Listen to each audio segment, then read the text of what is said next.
Olá, crianças! Tudo bem com vocês? Hoje é a nossa 8ª aula de língua portuguesa com a turma do 5º ano. Nessa aula, nós iremos fazer uma revisão do capítulo 1 do livro 2, textos que informam e apresentam dados para produzir opinião, páginas 8 a 29. E essa revisão é do conteúdo que irá ser abordado, na nossa prova parcial. Os itens são notícia, reportagem, fake news e o gênero, a classe gramatical, advérbios. Vamos começar falando sobre notícia na página 9. Bom, a notícia, ela pertence ao gênero jornalístico, é um texto jornalístico, E é um texto que tem como objetivo informar. Então, o principal objetivo de uma notícia é informar um acontecimento, algo que aconteceu ou algo que acontecerá. A notícia, ela é imparcial, ou seja, o repórter, ele não dá a opinião dele no texto, no caso. Ele não diz o que ele pensa sobre aquele assunto, ele é imparcial, impessoal também. Tá? É um texto que pode ter um caráter também descritivo ou narrativo, quando você pode estar contando ou descrevendo a cena, o local, que aconteceu algum fato. Tá? A notícia, ela tem os seus elementos estruturais e uma estrutura que segue. A maioria das notícias tem essa mesma estrutura. Então, o que nós vamos conhecer aqui através desse texto são os elementos estruturais de uma notícia. Primeiramente, nós podemos perceber que cada elemento está com uma cor diferente. Vamos falar sobre cada um deles. O primeiro elemento é a manchete ou título principal. Essa manchete ou título principal, ela tem o objetivo de chamar a atenção do leitor. Ela vai vir centralizada no começo do texto, com letras que vão destacar. Por exemplo, aqui nós podemos ver que a letra está em negrito. Logo abaixo do nosso título, nós temos o título auxiliar, que pode também ser chamado de gravata ou linha fina. Esse título auxiliar, ele complementa o título principal da notícia. Abaixo do nosso título auxiliar, nós temos algumas informações sobre a publicação dessa notícia. Onde ela foi publicada, qual é a fonte, no caso, o meio que ela está sendo exposta. Nós temos o local, nós temos a data e também o horário. Abaixo dessas informações, nós temos uma foto. E essa foto, ela vem acompanhada por uma legenda. A legenda, ela vai explicar o que está sendo exposto naquela foto. Logo abaixo, nós temos o início do nosso texto. O primeiro parágrafo do nosso texto, ele é chamado de lead. O lead, ele é um resumo da notícia.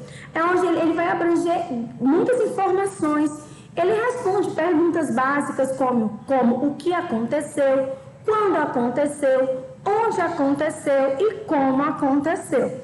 Logo após o lead, nós temos o corpo da notícia, que são as informações mais detalhadas, os detalhes da notícia. Tá? E aí você pode ter 2, 3 parágrafos com esse corpo da notícia.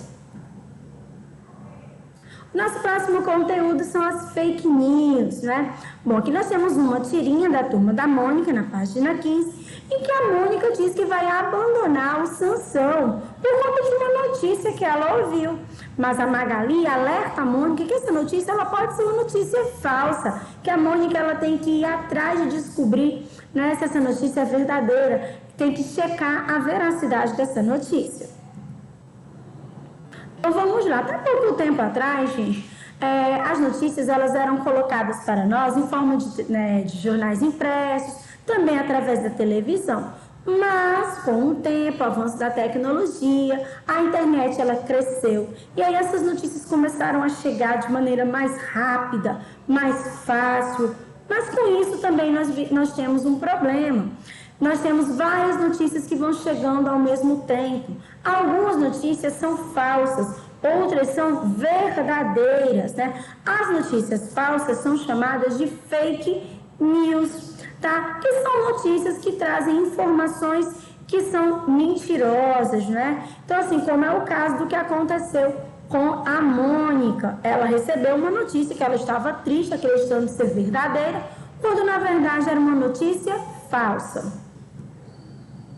Bom, o termo fake news ele não é algo muito recente, né? Ele surgiu no final do século XIX, conforme o dicionário Merriam-Webster. Mas, apesar de ter surgido há muito tempo atrás, ele ficou popular mesmo em 2016, durante a campanha à presidência dos Estados Unidos, quando o candidato Donald Trump ele começou a espalhar notícias falsas que prejudicaram a moral, né, atacavam moralmente a Hillary Clinton, que era a sua adversária. E o que aconteceu é que as pessoas realmente acreditaram nas notícias que ele espalhou e ele acabou ganhando e sendo eleito, né, o presidente dos Estados Unidos. Inclusive, nessa última eleição com Joe Biden, ele também fez isso, mas dessa vez as pessoas não acreditaram mais, porque descobriram que em 2016 eram notícias falsas.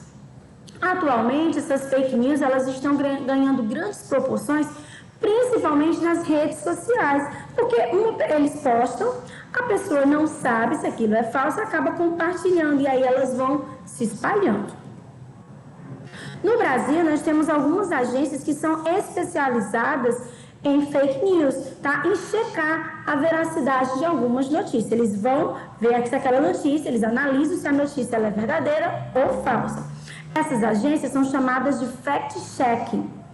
A maneira mais efetiva de diminuir essas fake news e os impactos, né, que são ocasionados por elas é simplesmente que nós observarmos, realmente só compartilhar aquilo que nós temos certeza que é verdadeiro, olhar de onde vem aquela notícia, porque existem, né, no caso, empresas que realmente postam, canais jornalísticos que têm uma certa veracidade, a gente sabe que pode confiar. Existem outros que nós não temos certeza, não conhecemos. Então, nesse caso, nós temos que pensar bem se acreditamos ou não.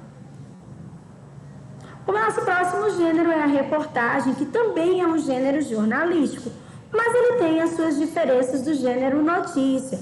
Primeiramente, a reportagem ela é um texto mais aprofundado, é um texto mais elaborado, né? É um texto que teve uma dificuldade maior em ser produzido. Ele também pode estar interferindo na opinião das pessoas ou alertando-as sobre um determinado problema.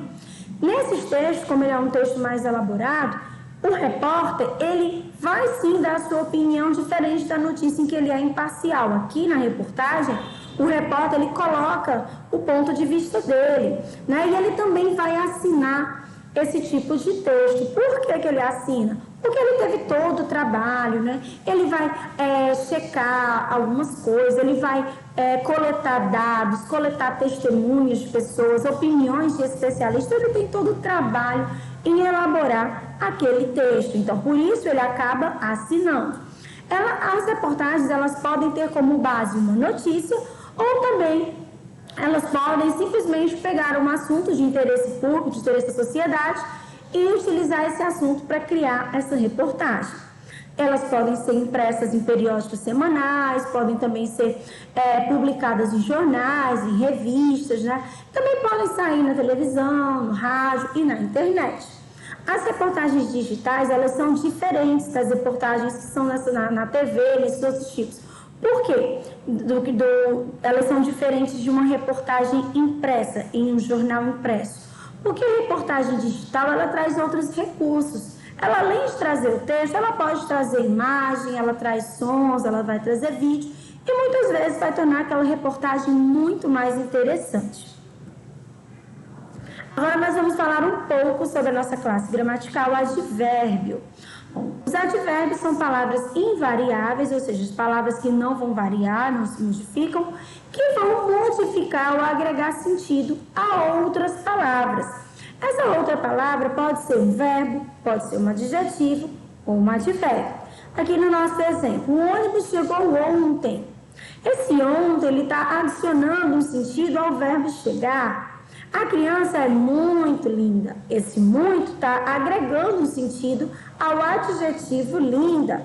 Trabalhou muito calmamente. Esse muito está agregando também um sentido ao outro advérbio que é calmamente. Os advérbios, eles podem ser classificados conforme a circunstância que eles vão exprimir nas frases. Pode ser de modo, pode ser de tempo, de lugar, de afirmação, negação, dúvida ou intensidade. E no nosso livro nós temos alguns exemplos, né? Ontem assistimos a reportagem sobre mudanças climáticas. Esse ontem vai indicar o tempo, né? Quando aconteceu. Nós temos outros advérbios de tempo, como hoje, cedo, tarde, amanhã, logo, depois. Nós temos também os advérbios de lugar, que vão indicar onde as coisas aconteceram. Aqui, lá, perto, distante. E temos também advérbios de negação, que vão negar algo. Não, nunca, nem, tampouco. Temos também de dúvida, né? Como talvez, possivelmente, provavelmente. Temos também aqueles de intensidade, que vão estar intensificando algo, bastante, pouco, menos, mais. Cuidado para não confundir o mas com o mais. O mais é advérbio de intensidade, o mas é uma conjunção coordenada adversativa. E nós temos também o de modo, que vão indicar como as coisas aconteceram, calmamente, lentamente, felizmente. E de afirmação, que indica quando você afirma algo, né? Vai afirmar algo, certamente, efetivamente, sim, realmente. Bom, aqui eu coloquei mais alguns exemplos, tá, de advérbios de tempo, né? Hoje, sempre, nunca, ontem, amanhã. De lugar, aqui, ali, lá, perto, longe, embaixo. Afirmação, sim, certamente, realmente. De dúvida, talvez, possivelmente, acaso. De modo, né? Bem, mal, mal com L, tá, gente? Mal com U é adjetivo. Calmamente, devagar. Negação, não, nunca, jamais. E de intensidade, muito, pouco, bastante, menos e mais. Demais também. Ficha de atividades, página 6. Aqui ele está pedindo para vocês completarem as frases com os advérbios conforme a circunstância expressa entre os parênteses. Mariana se fantasiou de Branca de Neve na festa ontem. Ninguém nunca esteve naquele lago. Todos ficaram muito felizes com a novidade. Os alunos realmente se empenharam durante a atividade. O jogador realizou seus exercícios depressa. Meus tios vivem em uma chácara atrás das montanhas. Provavelmente amanhã iremos ao bosque. Bom, aqui nós temos um quadrinho que o livro de vocês traz também, que vocês devem ler com atenção e estudar, que está bem classificado, né? De tempo, lugar, afirmação, dúvida, modo, negação e intensidade. Uma dica e cuidado para não confundir o em cima com o embaixo. Aí vem a regrinha do V, né, gente? Ó, em cima, separado, porque tá em cima, tá separado. Ó. Então, em cima é separado. E o embaixo, tá vendo que ele tá juntinho? É junto. Então, vamos lá. Embaixo, junto. Em cima, separado. Cuidado para não confundir. Ambos indicam circunstância de lugar, mas tem uma diferença. O em cima, por ser separado, é formado por duas palavras. O embaixo, por ser junto, é formado por uma única palavra. Então, em cima é locução adverbial. A locução adverbial ela vai acontecer quando eu tiver duas palavras que vão ter a mesma função de um advérbio. Mas, no caso, é formado por duas palavras. Eles são formados, a locução adverbial possui duas palavras, enquanto o advérbio ele é formado por uma única palavra, mas a função é a mesma. Aqui eu coloquei alguns exemplos. Vocês podem perceber que a circunstância expressa do mesmo jeito de um advérbio, só que aqui formadas por mais de uma palavra. Tempo, pela manhã, em breve. Lugar, ao lado, em cima, à esquerda. Cuidado com esse à esquerda, ó, o azinho, o acento é a crase, não é um acento agudo, não, que você vai colocar para o lado direito, é para o lado esquerdo. Afirmação, com certeza, sem dúvida. Dúvida, quem sabe? Modo, em silêncio, às pressas. Negação, de jeito nenhum, de forma alguma. Intensidade, de muito, em excesso. Nós podemos perceber, gente, que as nossas locuções adverbiais, elas possuem uma preposiçãozinha junto com elas, né? O de, o sem, o com, tá? Mas cuidado para não usar duas preposições na mesma, né? Por exemplo, de lá de dentro, de lá de cima. Você está usando o de e o de. Não precisa, tá bom? O correto é utilizar um só advérbio e um só, né, no caso advérbio, e somente uma preposição. Lá de dentro, lá de cima. Tá? E cuidado para não confundir certos termos. Algumas pessoas têm o hábito de juntar as locuções adverbiais. Então, olha só, o com certeza não é junto, não. Separado. De repente, tem gente que coloca de repente com 2 R's, de repente com R tudo junto. Mas não é, de repente, são separados. Tá vendo que nós temos aqui o de, que é a preposição, e o repente, né, no caso, são separados. De novo, também é separado. Cuidado para não confundir. E cuidado para não confundir a locução adverbial com a locução prepositiva. Na locução adverbial, a preposição ela vem antes do advérbio. Às vezes, sem dúvida, vem antes, as e o sem.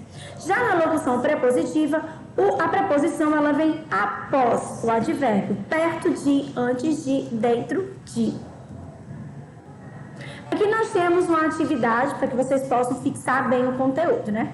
A mãe do garoto agradeceu alegremente. Alegremente é o modo como ela agradeceu. Meu pai viaja amanhã. Amanhã é o tempo, não é isso? Quando ele irá viajar. A menina sentou longe da professora. Esse longe é o local que ela sentou, o lugar. Realmente, você foi um herói, ou seja, eu tenho certeza, eu posso afirmar que ele foi um herói. Talvez não haja aula amanhã, não tenho certeza, eu estou em dúvida. Ela não gosta de chocolate, senão está negando algo, né? Os jogadores estavam muito cansados no segundo tempo. Esse muito está intensificando o cansaço desses jogadores. Bom, gente, eu vou ficando por aqui. Espero que vocês tenham gostado e entendido todo o nosso conteúdo. Estudem bastante, eu desejo que todos façam boas provas, tirem boas notas e continuem também acompanhando as nossas postagens através da agenda eletrônica. Grande abraço e até a nossa próxima aula. Tchau, pessoal!